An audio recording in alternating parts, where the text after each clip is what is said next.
Hello guys, நான் cooking கற்றுக்கிட்டது எல்லாமே எங்கள் அப்பாட்ட இருந்து தான். பட் இந்த ரெசிபி எங்கள் அம்மாட்ட இருந்து தான் கற்றுக்கிட்டேன். அது என்னென்னா ரவை போண்டா. ரவையை ஒரு 10 மினிட்ஸ் நல்லா ஊற வச்சுட்டு, அதுக்கப்புறம் ஒரு 2 ஏலக்காவை இடித்து போட்டுக்கோங்க. நல்லா பழுத்த வாழைப்பமாக எடுத்து அதையும் சேர்த்து மிக்ஸ் பண்ணிக்கோங்க. நல்லா மிக்ஸ் பண்ணதுக்கப்புறம் அதே கப்பளவு மைதா ஆட் பண்ணிக்கிட்டு, ஒரு முட்டை, கொஞ்சம் சுகர் உங்களுக்கு எவ்வளோ தேவையோ அதை ஆட் பண்ணிக்கிட்டு, அதுக்கப்புறம் ஒரு பிஞ்ச் அளவு உப்பு, இதையும் எல்லாத்தையும் சேர்த்து நல்லா மிக்ஸ் பண்ணிக்கோங்க.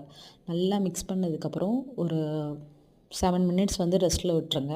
அதுக்கப்புறம் கடாயில் நல்லா எண்ணெய் விட்டு, எண்ணெய் நல்லா சூடாகி வரும்போது சிம்மில் வச்சுட்டு, அதுக்கப்புறம் கொஞ்சம் கொஞ்சமாக மாவு எடுத்து ஊற்றுனீங்க அப்படின்னா நல்லா பஃபியாக வந்துடும். அதுக்கப்புறம் 2-3 மினிட்ஸ் 2 சைடும் வேக விட்டுட்டு எடுத்து சர்வ் பண்ணி பாருங்கள். காரமாக கேட்குறவங்களுக்கு இப்படி இனிப்பாக செஞ்சு கொடுத்தீங்க அப்படின்னா அதுக்கப்புறம் காரமாக எதிர்பார்க்க மாட்டாங்க. இதுதான் பிடிக்கும். ஸோ சர்வ் பண்ணி பாருங்கள், நல்லாயிருக்கும். தேங்க்யூ.